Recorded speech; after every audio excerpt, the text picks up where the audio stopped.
Support for Let's Talk Battle Rap Podcast is brought to you by Manscaped. Manscaped, who's the best in below-the-waist grooming. Manscaped offers precision-engineered tools for your family jewels. Now, Tim, did you know that Manscaped just launched in the UK, bruv? I had no idea. Yeah, man. Now they can take care of their naughty bits and pieces down there, eh? All right. Now they've gone for years without using the right tools for the job. So you can imagine what it looks like out there. Now you could be one of the first men in England to experience their life-changing products. All right.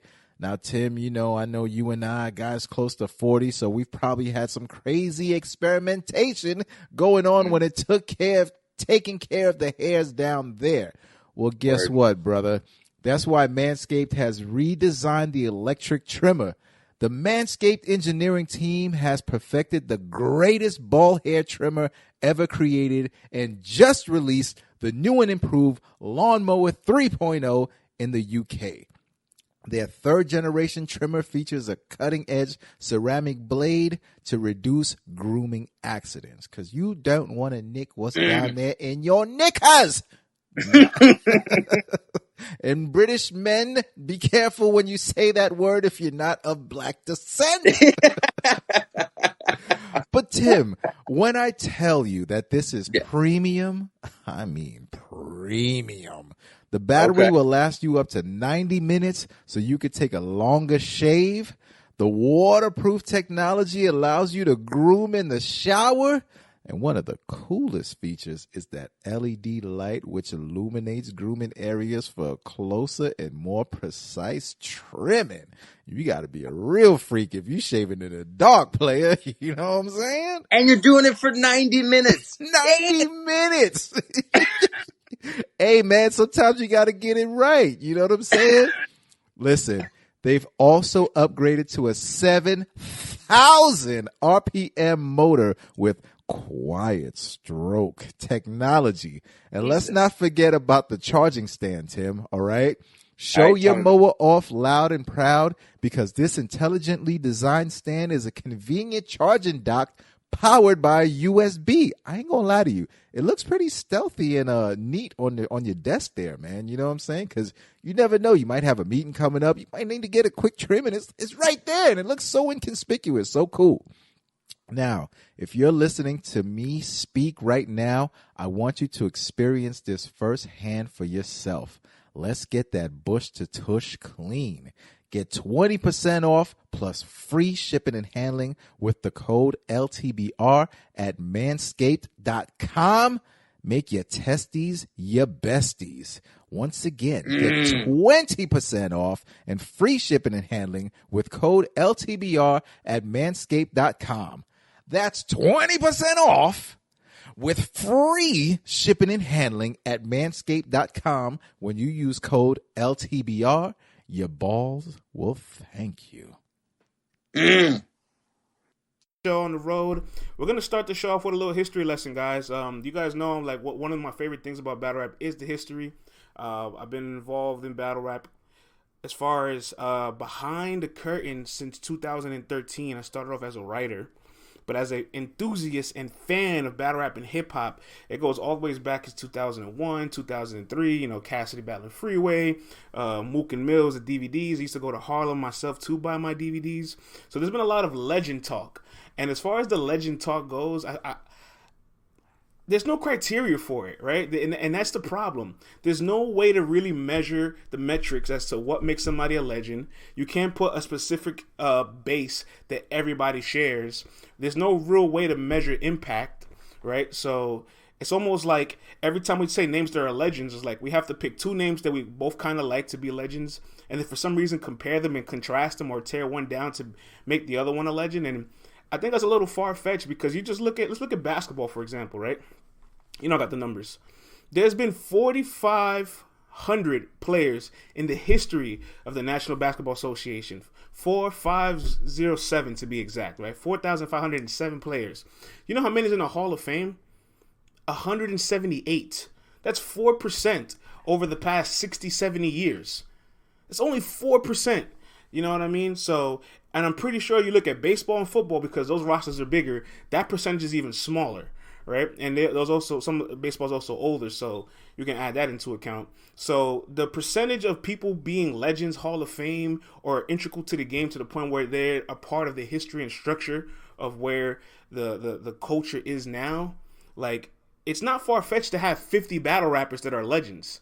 All right, there's over 24,000 battle rappers in the globe currently, and this isn't including anybody that battled in the 80s, in the 90s, and the 2000s, or people that aren't even on YouTube. So you can at least pencil in 30,000 battle rappers over the last 40 years, from the 80s to the 2020s, and we're probably only going to have about maybe 50 to 70 battle rappers that are legends, and at least 30 to 40 contributors, maybe less, and that's less than 1% of everybody that's been involved in battle rap.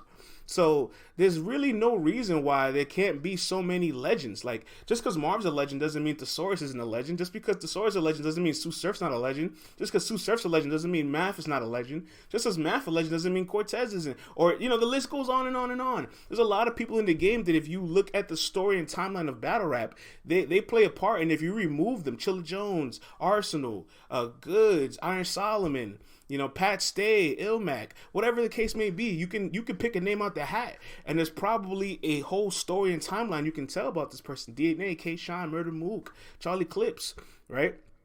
So let's talk a little bit about the foundation of the eras, because battle rap changes every 5 years, and there's a part of battle rap that we kind of don't really talk about, and it's the 80s, right?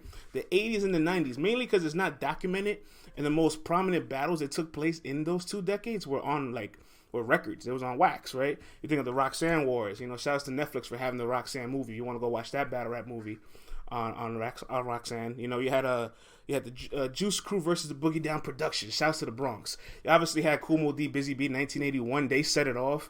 In the 80s, it was DJs battling and MCs freestyle battling. Obviously, fast forward a little bit to the 90s. You get your Common and your Ice Cube. You get your LL Cool J and your Cannabis, right? And those are some of the prominent versions of battle rap for that time period. There was no events. There was no people in the street corners, really. There was none of that. There was the battles on wax. So that's what battle rap existed as for somebody that was a teenager or in their 20s in the 80s and 90s. Now let's look over the last 2 decades. I got a little chart here for you guys. This should be fun. You guys don't mind if I cover my face for this one, right? Because this is some important information. So let's get into this. All right, so as far as legacies, right, is somebody like Jin not a legend? Because their claim to fame in battle rap only really exists for like 4 to 6 years, but I feel like the story of battle rap has to be told with Jin. You know what I mean? I feel like the story of battle rap has to be told of those people that won Scribble Jam too. So like let's break it down to the last 5 years over the last 2 decades, right? From the 2004. You had nothing but, you had the Fight Club. You had Blaze battles that was on TV. Obviously, you had Smack DVD. But before Smack DVD, there was a little bit of battle rap that existed prior to, you know, Smack Troy Mitchell running around grabbing all these people on camera. Excuse me. Obviously, BT had Freestyle Fridays, which maybe now we might laugh at. But listen, bruh, winning 7 weeks in a row of Freestyle Fridays was a real difficult assignment back in the days, and it was an accolade. Like, it really genuinely was something to be proud of. You know what I'm saying? And by the way, it was nationally televised. That's one thing about the early 2000s. Maybe the rhymes obviously don't age well, but a lot of these battles were on TV. Fight Club, Blaze battles, Freestyle Fridays.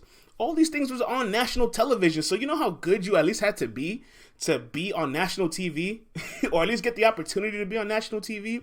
Then there's like street corner, like I don't want to call them a league, but there were these events that even I don't even have any footage of, like the bragging rights. That's where Poison Pen used to battle. That's where Sarah Connor used to battle. Obviously, you have Too Raw for the Streets, which is the one DVD that existed before Smack, and then of course Scribble Jam, where you guys know this guy named Eminem. Yeah, him. 1990s when he went to the finals and lost.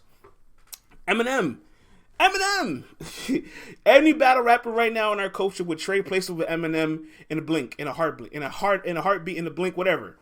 So the 2004s, that's a real interesting foundation, and you got to think to this time. This is when Mook, Lux, and X Factor, Miles, and a lot of these guys that are pioneers are in the positions where the Kid Chaos is and the Easy's and the Real 6 are right now. You know what I'm saying? They're looking at Cassidy like the god tier while these guys are becoming the top tiers. Even though at this time period, there really is no tiers. It's just who wants to smoke, who's willing to pay me. You know what I mean? Now, let's move a little bit forward to 2005 and 9, where this is kind of like a little sweet spot of battle rap where a lot of legacies are pretty much set in stone. Obviously, you got the WRCs, the 2-on-2s, the World Rap Champions, which was kind of, in a way, ahead of its time. It's almost like looking at the COVID era back then, a little more awkward. So if 2-on-2s in the COVID setting, this could be a potential what it might look like minus the freestyling. Obviously, you got Lions Den that gave you a couple of years in the game before Smack DVD became URL. That little 2-year break of Smack was the Lions Den window. And the beautiful thing about Lions Den is they just put the camera on a lot of guys that was around the scene that we just didn't see. K-Shine, Head Ice, Goods. You know what I'm saying? Then they expanded out to the Midwest and put Big T and Calico on the camera to try to get Averb, Young Ill, and Remedy on the camera. You know what I'm saying? Tay-Rock. The list goes on. Obviously, Fight Club, King of the Dot, Don't Flop. They started their career. They started their companies at the very tail end of this window of battle rap, 2008, 2009. But don't forget, you got Street Status. You had Jump Off. This is where the international battle rap started to come alive, and obviously Grind Time, which was like a seed birth from the WRCs, which we love Grind Time. More importantly, World Star loved Grind Time. It helped all those battles go viral. Now, that's the first decade of battle rap, the 2000, 2009, which, you know how many legacies are made in these two quadrants of battle rap? Yeah, I did make this graph. And I'm sorry if I'm not reading the messages. I kind of just want to make sure we can get this we can get through all this. I know I'm not used to lecturing people or making this little history lesson, but I feel like we need to understand when we talk about legacies, like somebody could have made their legacy in battle rap in the 2000s. You know what I mean? Somebody could have made their legacies in the 2005 to 2009 window. You know what I mean? So, like, doesn't mean they're not a legend. So 2010 to 2014, this is the real sweet spot. This is where everybody, it's no order, Gooey Goose. It's no order. And it's not even in chronological order neither. It's just the battle leagues or platforms that existed in that window of years. In 2010, 2014, this is the sweet spot of battle rap, right? Because this is where a lot of people might have gotten introduced. It's where a lot of fans from the early 2000s is like, oh, battle rappers evolve. Let me keep up with this. And so you get a little culmination of brand new fans that are emerging onto battle rap becoming professional, or you get the OG fans that are kind of like remember either Grind Time, Smack DVD, Too Raw for the Streets, Freestyle Friday, Fight Club. Like any one of the platforms below there, you had a certain fan that remembered battle rap for what it was and then transitioned into the professional era of 2010 to 14. You get Queen of the Rings birth, right? Obviously, you get Flip Top, the international side of things. You get UW. Shouts to Arsenal, right? And obviously, Black Ice is another league that was created that was really prominent for a few years in that window. You get a lot of industry returns. You get Cannabis coming back. You get Cassidy coming back. You get MC Ward, again, Keith Murray, Fred Joe Starr. You got these industry guys that are like, oh, well, I could do this too. Maybe not. You know what I'm saying? Maybe not. But more importantly, through 2010, 2014 is where you get all the historical classic battles and events, right? You get your Cortez versus Hollow Hand. You get your Loaded Lux versus Calico. You get your Loaded Lux versus Hollow to Dawn. You get your Summer Madness 2. You get your Mook versus Iron. Even though it's a terrible battle, it's still a historical artifact for how bad it is, right? You get Charlie Clip's Return. You get Averb and Hitman. You get Hitman and John. Let's spread the wheel a little bit. You get a couple Grind Time classics. You get Daylight and Chilla in this window, right? You get Chilla and JC in this window. You get a couple prime Young Ill years in this window. Like this is the window of battle rap that everybody probably loves. Surfing Hitman. I seen that in the chat. Obviously Tay-Rock's emergence. Tay-Rock and Ill Will. The list goes on. The list goes on of all of the classics that we all probably miss and wish to be replicated from 2010 to 2014. You know how many legacies are made in this window too? Hitman Holla made his legacy in this exact very same window. When he battled Arsenal, when he battled Cortez, when he battled John the Don, Averb, Sue Surf. This all happened in that little window. Big T, Yes, Big T, a prime Big T in this time period. Who else, man? There's a lot of people. I know I'm missing names because there's so many, but I just wanted to let you guys know that this is the sweet spot. A lot of legacies were made in this window too. And in fact, some of your favorite battles of all times or favorite battlers of all time probably were in their prime in 2010, 2014.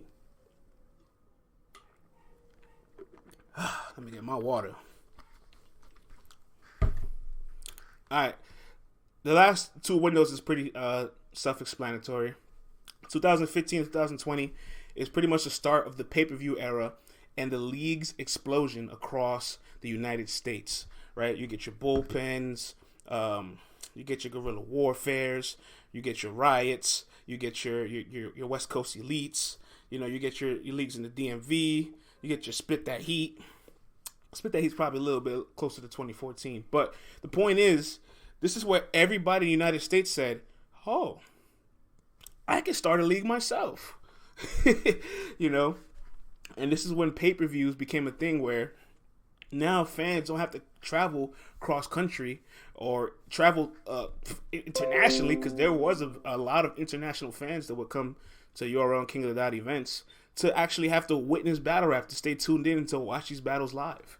Pay-per-views made that possible. You had watch parties, obviously. You had all these things going on. But if you were a fan in this window, you knew almost every pay-per-view had an issue. So you can never fully trust a pay-per-view watch party without it crashing. You can only watch these things with other battle rap fans, because you introduce it to other people, they're just going to be like, what is this? Why is this pay-per-view lagging? Why is this buffering? Why is this cutting off?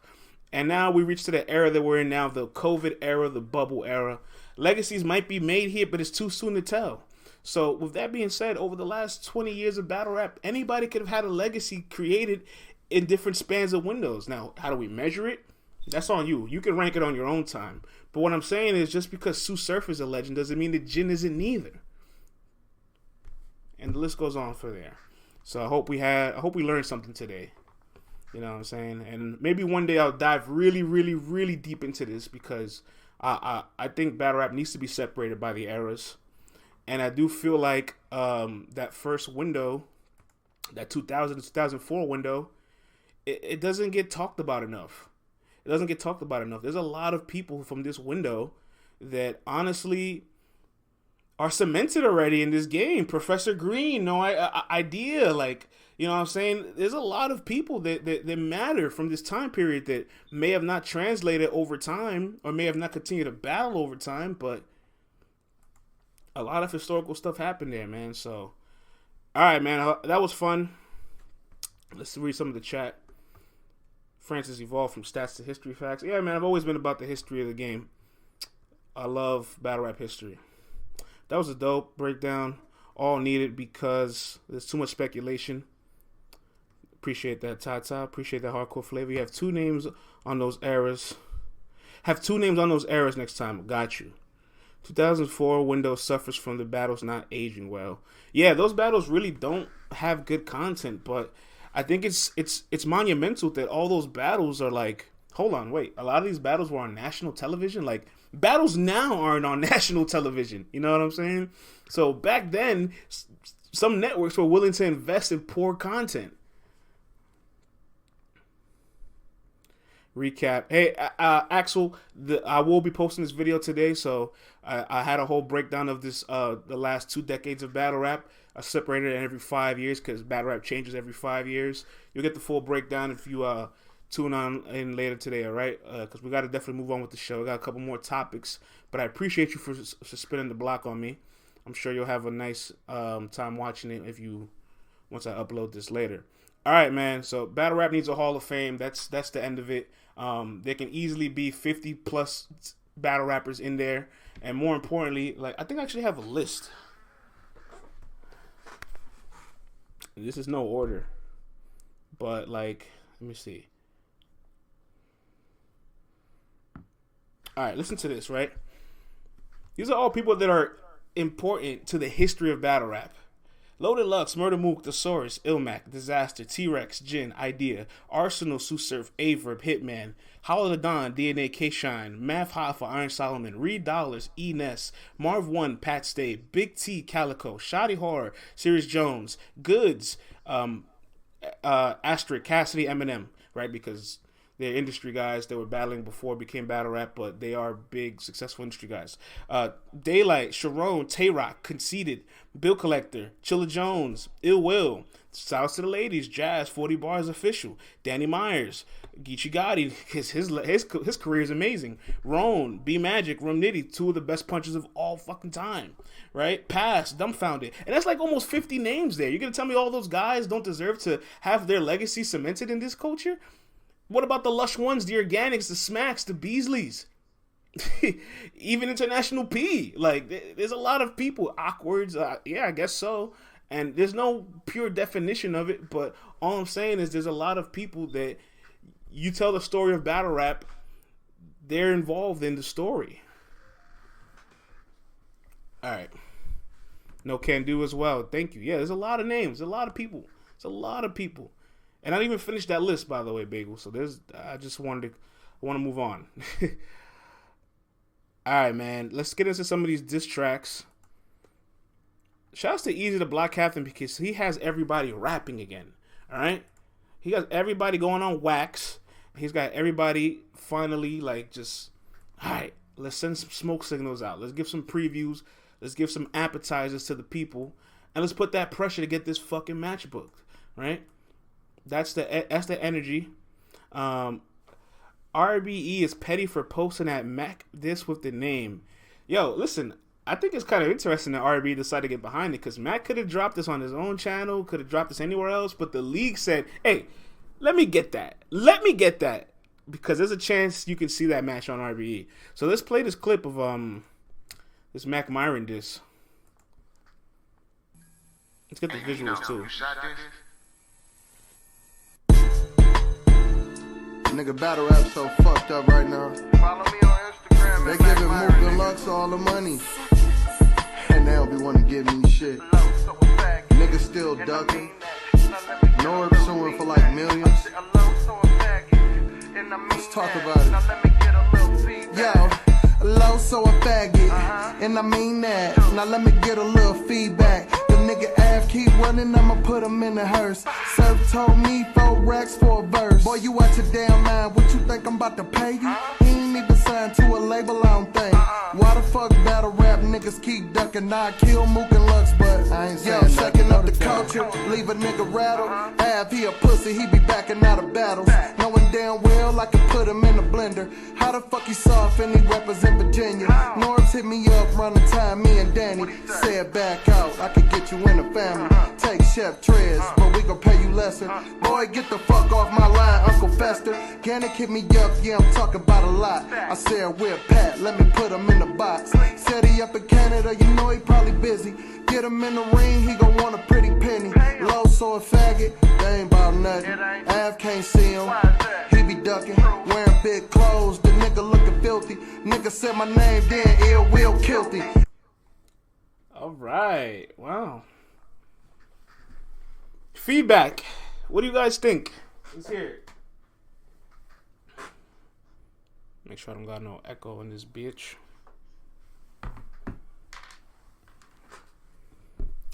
M Magic has a lot to say. Wow, that's petty.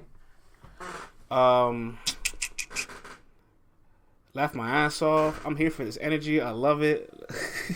He brings the smoke. It's cool, but he's riding the wave. Savage Vandross, it's okay. This is a wave that I don't mind you riding. Pause if needed. You know what I'm saying? Send all the smoke signals. We need more battle rappers to rap anyway. A lot of you guys know how to rap on YouTube. A lot of y'all can't rap on beats, so I'm okay with it.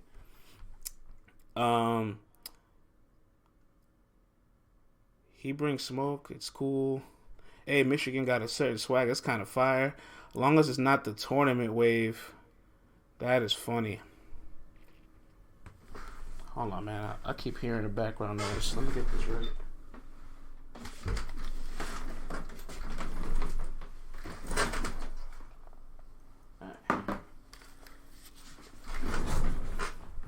No, I hear noise. I got noise coming from my side, so I wanted to fix that.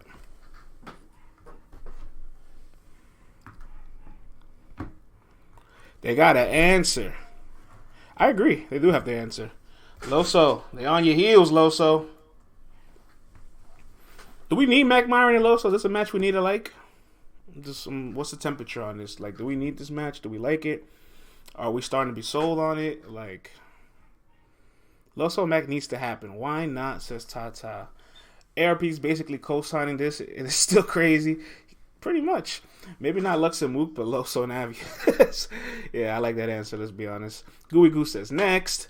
All right. Harker Flair says, I'll take it. Miss Mark says, I like Mack. I want to see the battles. I'm not feeling the song. That's fair. Mack is selling his fight. Oh, there's no fight to sell yet. It hasn't been booked, Ozzy. But he's trying to get a fight to sell. Susa Flores says, like, don't need. Set it up. I appreciate that answer. When is Loso going to speak on it? Injected in my veins. Hey, man, you said my favorite word, man. Don't get me started. Do not get me started. I'll fucking put the whole stuff on the screen. Why do I feel like this is an RB card? Needs to go crazy. We need the merch. Don't get him started. Here we go. Well, Mack Myron wasn't the only one with a diss track over the weekend. All right, guys. A lot of your favorites, one of the best punches of all time, has finally decided I'm tired of being quiet, and also got in the booth himself, Mr. Rum Nitty himself. This is fantastic. Everybody is coming out and making diss tracks. I appreciate this kind of energy. I don't know if y'all do. I appreciate this energy. So, unfortunately, Nitty didn't necessarily release the track, but he released a snippet of the track while he was in the studio. Let's listen in. Yeah, man. If you don't want no smoke, you shouldn't have started that. Them niggas call me out, but never call me back. So I'm just about the money. I need all the checks. If you ain't got over 30 battles, I can't call you back. You ain't coming outside, you are not a threat. 2K 5-on-5, I want all the rent.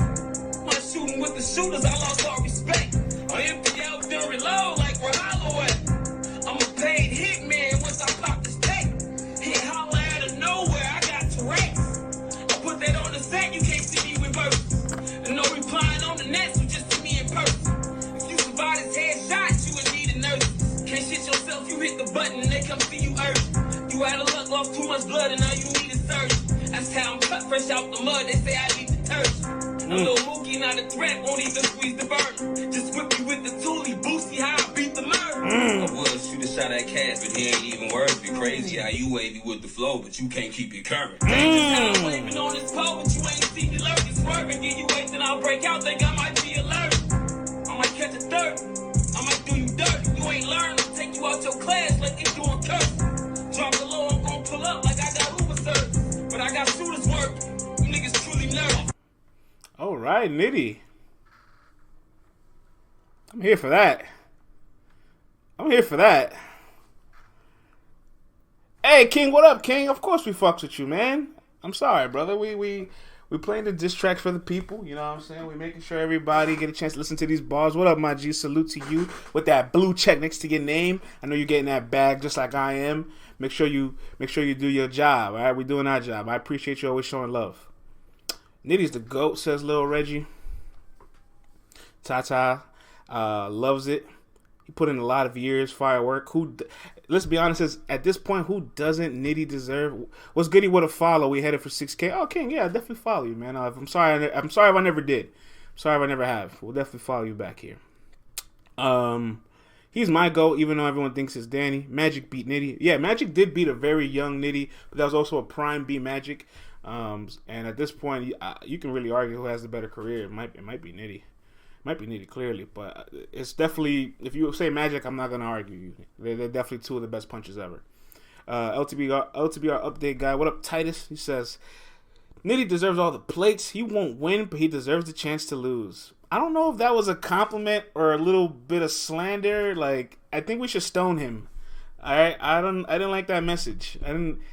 You know what I'm saying? It was very backhanded. It was very, very, very backhanded. And this is not a platform that allows Nitty slander. So, yeah. Oh, Gooey Goose says, fire the update guy and hire me. Listen, man. Titus, you're on the hot seat, man. You keep this up, man. Gooey Goob might be on the payroll. 1228 Mama says it was a bipolar message. I'm too valuable. Hey, you ain't lied yet. It sound good. You ain't lied yet. I want to say this about Rum Nitty. Taking all these shots. Of course I want to see Rum Nitty and Mook. Of course I want to see Nitty and Lux. Of course I want to see Nitty and Hitman. Of course I want to see Nitty and Hollow. Of course I want to see all these matches. The only issue is that all these guys are promo machines. All these guys headline most of the time when they're battling. They barely come out for... They come out for smoke. Don't get it twisted. Except maybe Lux, because he kind of comes out for popularity over competition. But all these guys come out for smoke. And they don't have a problem with getting in the ring with somebody on their skill set, but they have a problem with getting in the ring on somebody based on profile. So I do genuinely feel like Nitty kind of like... He deserves these plates. URL can put the money up and get it done, but... They kind of want this guy to be a promo machine, talk, and do all the things outside of the ring to make these battles feel like mega matches. Like I don't know if Rum Nitty and Hitman would headline a card. Like, I really think there could be a match that could be bigger than it, or a match that can at least promo harder than it. On both ends. So, like, I do feel like his only thing that he needs to do is just put himself out there more, and then it's gonna become undeniable that these guys have to take the match. You know what I'm saying? Like, well, imagine in the summertime when Hollow was supposed to sign this contract. He never did it. And then he put this diss out in the summertime when Hollow ducked him. There would have been so much pressure on Hollow to be like, hey, 919, Summer Madness X, what you doing here? And instead, he had to deal with Reed Dollars and then had the upset of the year. Imagine that was Hollow instead of Reed. You know what I'm saying?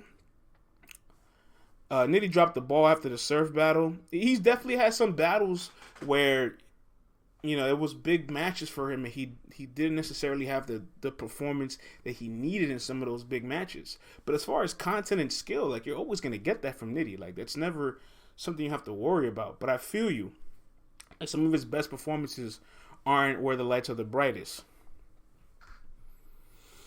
Harry Truman says, Rum would have to go to RBE to battle Hollow. Yo, let me tell you something, Harry. Rum on RBE would be fire. Rum on RBE will get this weird, like, glow of appreciation that we should already have for him, and he would just be fire for no reason on RBE. Like, I really genuinely believe that. You know what I'm saying? Like, if you put him on RBE, like, he's just gonna have one of the craziest debuts ever. Rum would have to go to RBE. We said that already. Rum on RBE is a good fit. Listen, I'm not mad at seeing it. I would like to see it. I like to see it in my unique voice. I would like to see it. I'm okay with that. I'm here for that. But speaking of Rum Nitty and Hollow, I really want to get your guys' opinion on Hollow the Don, because he did have some quotes over the weekend. He actually talked about Rum Nitty. He said here, end quote.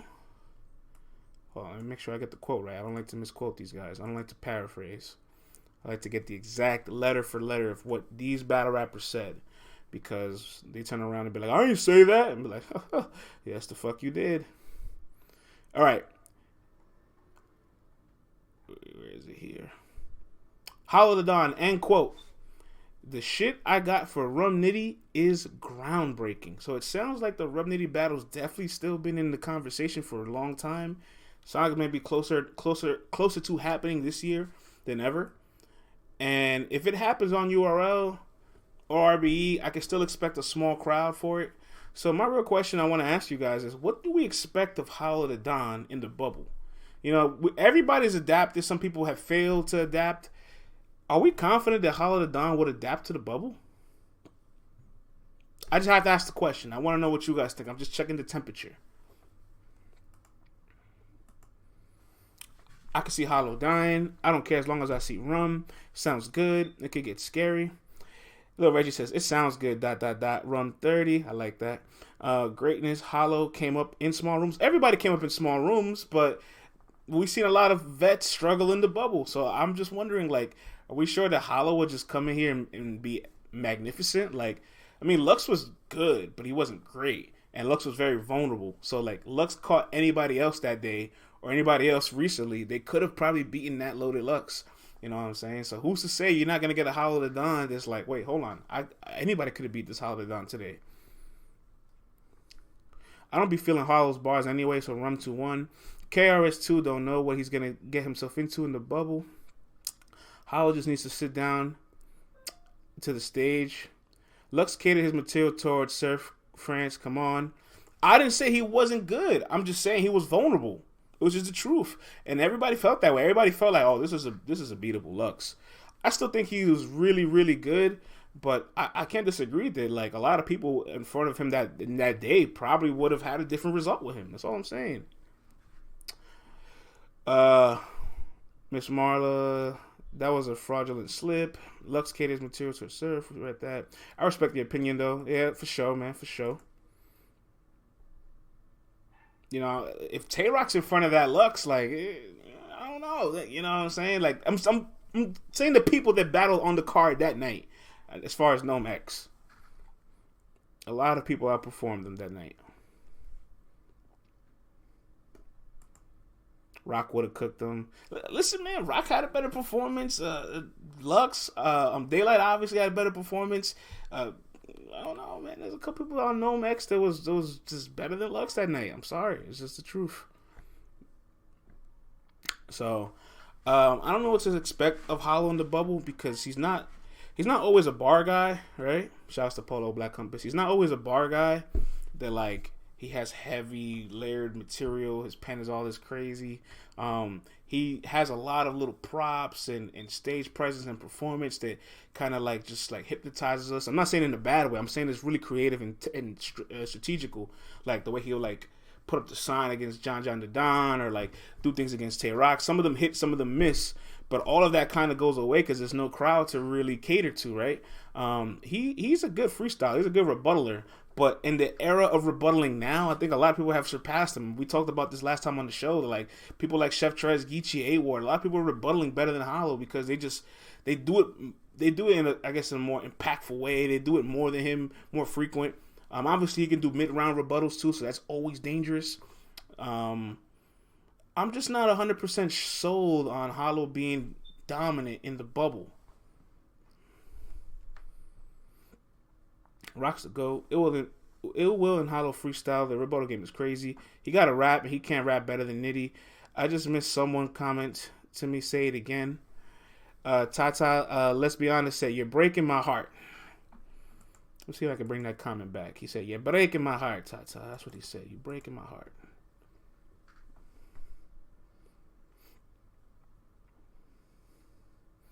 We compare Hollow to Lux, but when has Lux been dominant? He hasn't been. That's the point. He hasn't been. That's what I'm saying. Like he hasn't really been dominant in the bubble. Obviously, like Mook had a phenomenal bubble debut. Phenomenal. But Mook is also that person that hasn't been rocking the stages. So like at least Lux and Hollow, they've rocked the stages. So when you put them in the smaller room, you know, you probably might not see as an impactful version of them. Mook is somebody that's like the Iron Battle, the Lux Battle, yeah, I kind of try to write it off even though he beat Lux. The Verb Battle is pretty good, but that's only a 200 room capacity venue. You know what I'm saying? So when you put Mook in front of 500 to 1,000 plus people, we still haven't seen him wow the crowd. So now he had a great bubble debut, but the question still remains, can he be electric in the crowd? And it's a truthful question. When is LTBR getting the band back together? Me and CC will be on twice this week. Vlad is still holding down his fort. I'm very much looking forward to Vlad's return. Believe me, you guys will be the first to hear about it. Mookster was fake angles, no paperwork. Hey, CJC, that sounds cute, and I believe you. I actually agree with you. It was fake. It was a lot of lies. It was things that we couldn't prove, but unfortunately, it lived on. It had the impact. It landed in the moment, and that's all you need to win these battles sometimes. Vlad is still celebrating Haitian Independence Day. Facts. Fake angles can win whole battles now. Unfortunately, they can. Unfortunately, the way they're executed, yeah. Unfortunately, that's just the truth. That's just the truth. Tay-Rock had the best angles in the world. Murder Mook let a white girl say the N-word. Murder Mook is a Trump supporter. And he said these two things in the climate of all of us having so much empowerment and consciousness for our black community. And Tay-Rock couldn't deliver that. You give B-Dot that angle? If you give B-Dot that angle, oh, Lord have mercy. Lord have mercy. So it's all about the execution, CJC. Good God have mercy. You give Beat Up that angle. Oh my God, what he would do to Murder Mook. I'm not saying I want to see Mook and Beat Up. I'm just saying if you give Beat Up that opportunity with that substance, he will create fireworks. He'd create fireworks. I think Rock should have went more on the Yes Joel sting. I agree, Bagels. Murder Mook poured Skittles in the name of Trayvon Martin in 2012, and 7 years later he's letting a white girl say the N-word. You completely contradict yourself. Like, completely contradict yourself. Do you hear me? And then more importantly, in the third round, like, something that kind of gets lost. Like, he swears on his mother, all this stuff exists. We still haven't seen it. So, if it does exist and you just haven't showed us, cool. We'll never know. But if you're lying and you knew you're lying, you lied on your mother. If you know that you're lying. But again, you'll never admit it, right? Obviously. So...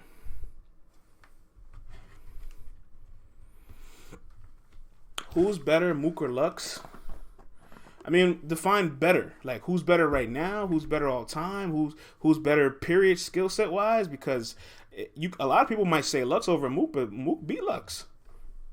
So then what? Or you can say they both had one performance in the bubble. Mook's had a better performance.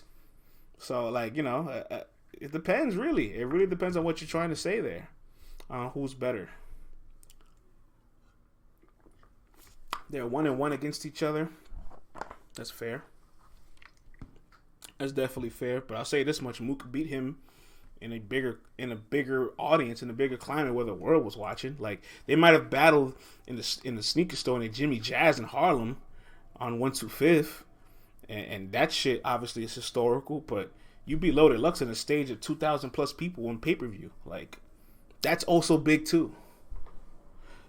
I don't care if it wasn't battle rap. You gotta understand it. If you beat somebody in a room of 2,000 people and on pay-per-view, that's still big. You guys cannot try to downplay this. Like, this isn't. If Lux would have won that battle, I guarantee you nobody would be downplaying it. I guarantee you that. I guarantee you nobody would be downplaying it.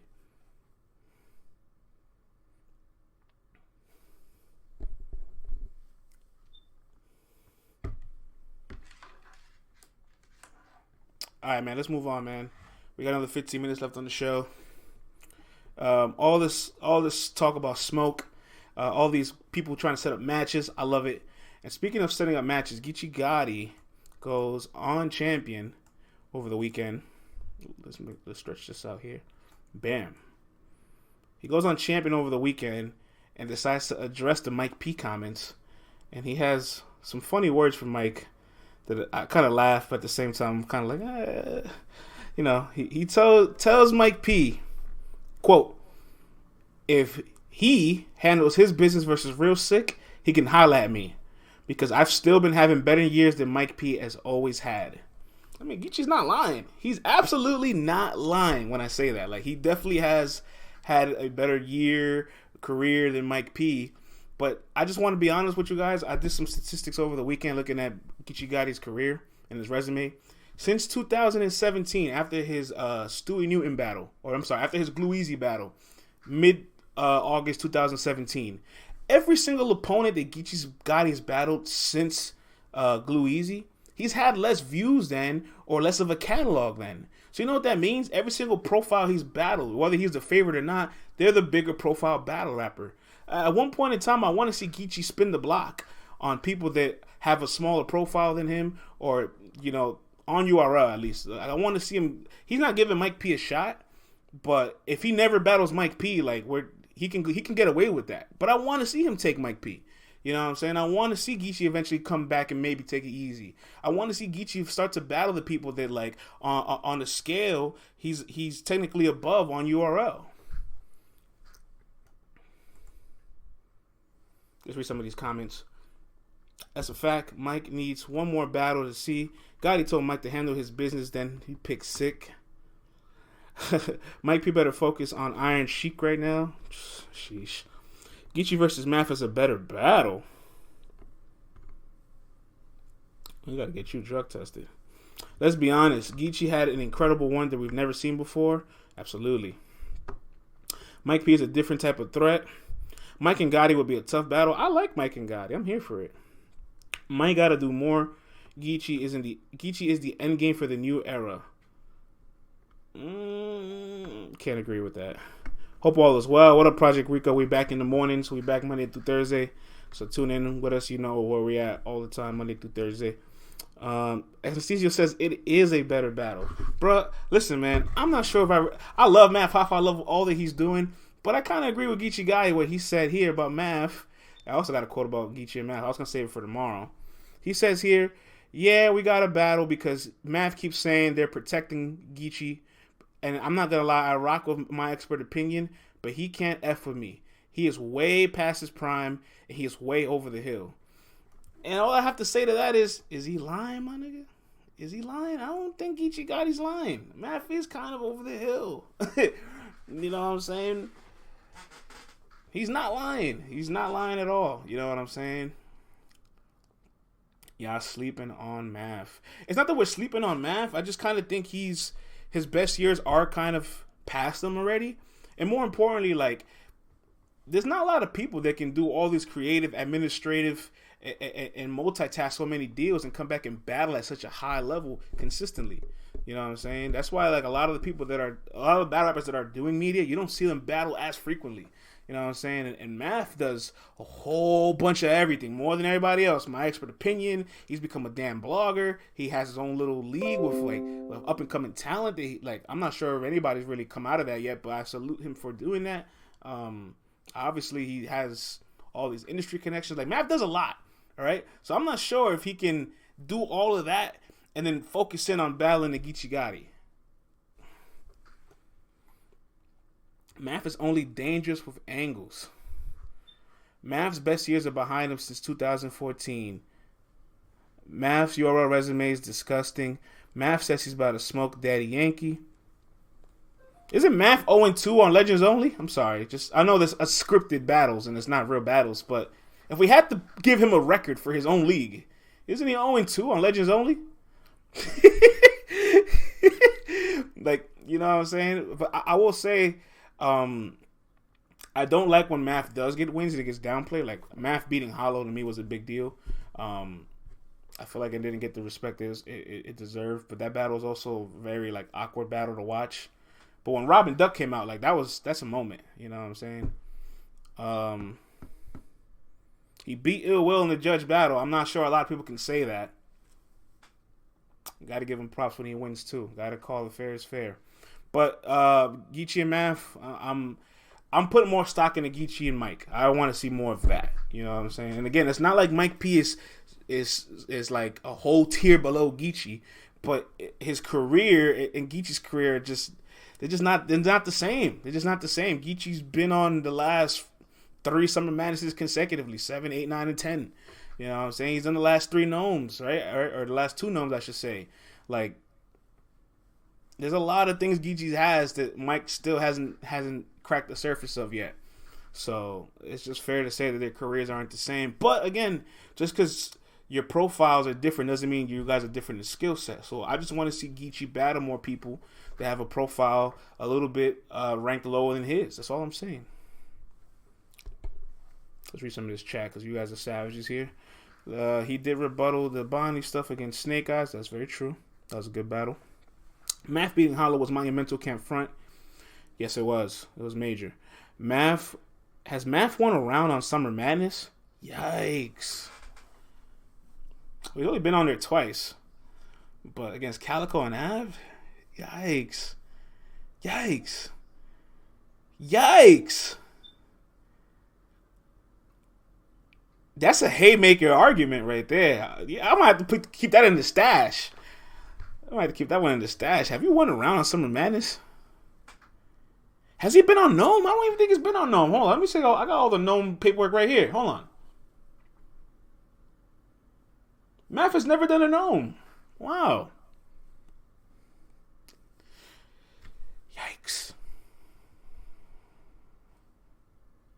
put that on Twitter. Absolutely not. Absolutely not.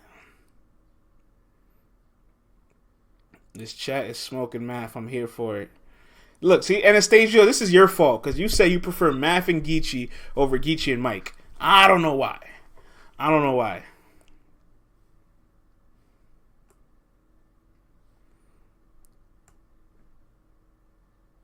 And more importantly, beyond Geechi, beyond me wanting to see Geechi spin the block on guys, Mike also deserves these names too, guys. Like at one point in time, Mike and Tay-Rock almost happened. Mike and Averb almost happened, all right? And before the Ryder debacle and he beat Saga, like he really could have sat out and got a big opponent.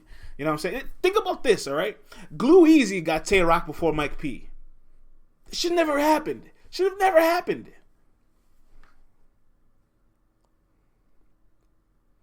Mike P's career is a lot of at one point in times. Sad but true. There is a lot of moments where he almost like figured it out, you know what I'm saying? Or almost had that right opportunity. Briz and Mike P was like this close to happening. But maybe that was the best of him because he would have ran into Briz during that Mr. Wavy Loso run. And maybe he dodged a bullet there. Gluezy beat Tay-Rock. Alright, man. I respect your opinion, but I'm pretty sure you're going to be on an island on that one. What about Adi Boom and Serve? That could have happened. I don't know if it really would have happened. I don't know, realistically speaking, but it was a conversation once upon a time. What up, Ben? I'm actually almost out of here, Ben. I got another 6 minutes to my time. But, Ben, we here talking about Mike P and potentially battling Geechi Gotti, so I like that. You know what I'm saying? I do want to see Mike Polisi get some nice plates this year. I think you guys have forgotten how good Mike P is, actually.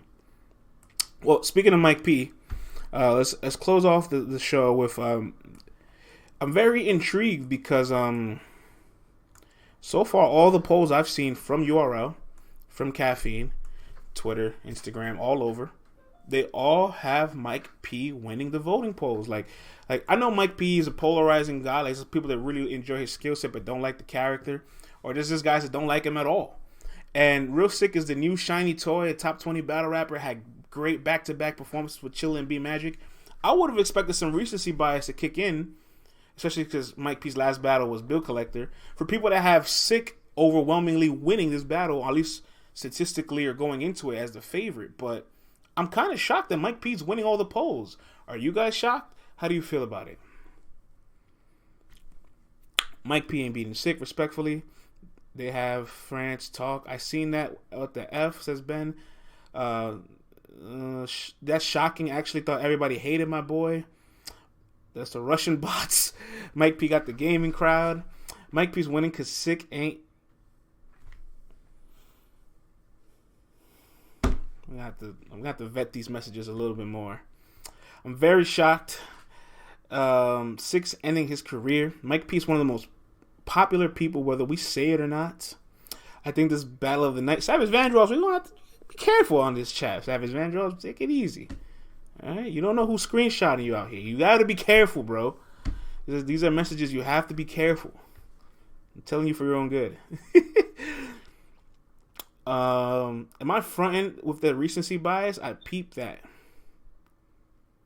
Mike P needs 3 rounds of the year in one battle to pull this off. What do you guys think? Real Sick is Hitman Howl in his prime? Real Sick is Rum Nitty like in a small room, or RBE version of JC in his prime? Like Real Sick is still like he's still coming up. Like he, there's no chinks in his armor, I guess, but it's not like this is. I don't think this is a landslide in any favor. In fact, my opinion, this could be an early battle of the year candidate, and that's what I'm hoping for. That's truthfully what I'm rooting for this to be a fire battle on both sides.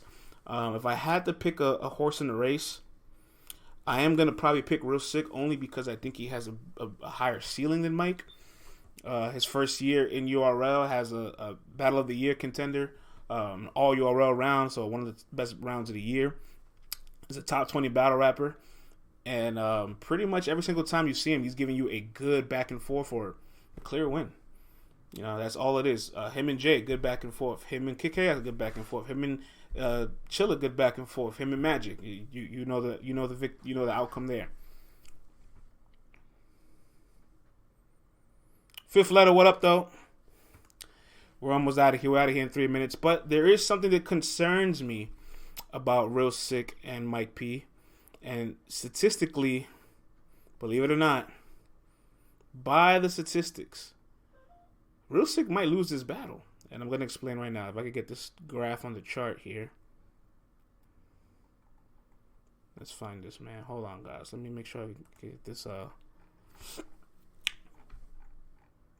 this trend. Wherever I have it at. Here we go. Okay, wonderful.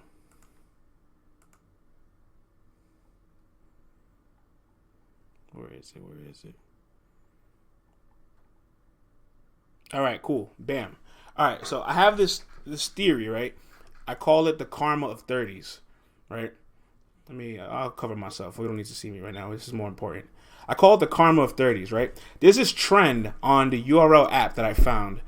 And obviously doesn't mean it's 100% true, but it happens very frequently. When a battle rapper wins a clear 30, they win every single round on the app. And in their next battle, they're the favorite to win. It ends up in a loss. And here's a lot of examples of when this happened. Rum Nitty beating Drugs 3-0, loses to Reed. Rum Nitty beating Loso beating JC, then loses to Nun. K-Shine beating Pat, then loses to Chilla. B-Dot beating Holmesy, then loses to Chilla. You know what I'm saying? Casey beating Merck, then loses on the app to Coffee. I know you guys feel a type of way about it, but she lost on the app. Mike P beating Saga, and then loses to Rada on the app. So these are just app statistical wins. These aren't opinionated beats. This is just what the app is saying. So I'm noticing that when a battle rapper gets a clear 30, especially against an opponent that didn't necessarily stay competitive, fans or supporters will kind of keep that performance in their mind and expect the battle rapper to replicate it. So they create that standard for the battle rapper, and when their next battle is competitive, it's almost as if they lost because people were expecting that person to win 30. No disrespect to B Magic, he's one of the greatest punchers ever. His career is set in stone, but how much stock we put into beating a B Magic? Mike P's not B Magic. All right, guys, it's almost about that time for me.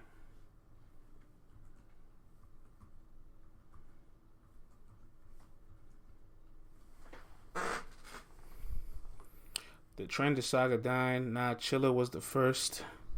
Yikes. Sick only has one recent 30. Got to elevate my mind. Yes.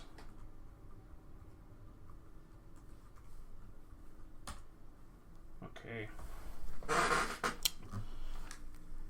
Listen, it's rare for me to feel bad for a battle rap in a body, but B Magic was one. Yeah, for sure. Listen, B Magic died against Real Sick. I'm not saying that he didn't. And more importantly, Real Sick's material was almost flawless. So even if Magic would have showed up, he probably would have beat him anyway. But I'm saying, like, we need to see what happens when somebody is not going to beat themselves against Real Sick. And gratefully, his Chilla Jones performance is what makes me very confident in anything he can do, all right? He went toe-to-toe with a prime Chilla Jones, who's our reigning champion of the year, all right? You know how good Chilla Jones is? Just think about this for a second. In 8 months, right, from May to January of last year to this year, in that span of those 8 months, Chilla Jones beat the number 2 ranked battle rapper, the number 3 ranked battle rapper, and the number 5 ranked battle rapper. Oh, and the number 4 too. Right? I'm sorry, not Ill Will, so number 4, because Geechi was 4. So he beat the number 2, 3, and 4 ranked battle rappers of 2020 in a span of 8 months. Give Chilla Jones his flowers. And Real Sick went toe-to-toe with that guy. All right? So I just want to say, Real Sick, I have no fear in. I'm sure Mike P is the bigger question than Sick, even though he shouldn't be. He's obviously more established than Sick is, but I just want a classic, and I'm gonna leave it at that. All right, guys, that's all the time we have for today, man. I gotta get up out of here. Time is of the essence for me, but I appreciate you as always, man. LTBR Daily, we're back on the mornings, Monday through Thursday, 10:30 a.m. Stay tuned. We might push it up to 10 o'clock just because I know some shows are moving around the morning time. So we'll see what happens. Me and CC are on tomorrow. Should be a fun show. Salute to everybody in the chat as always.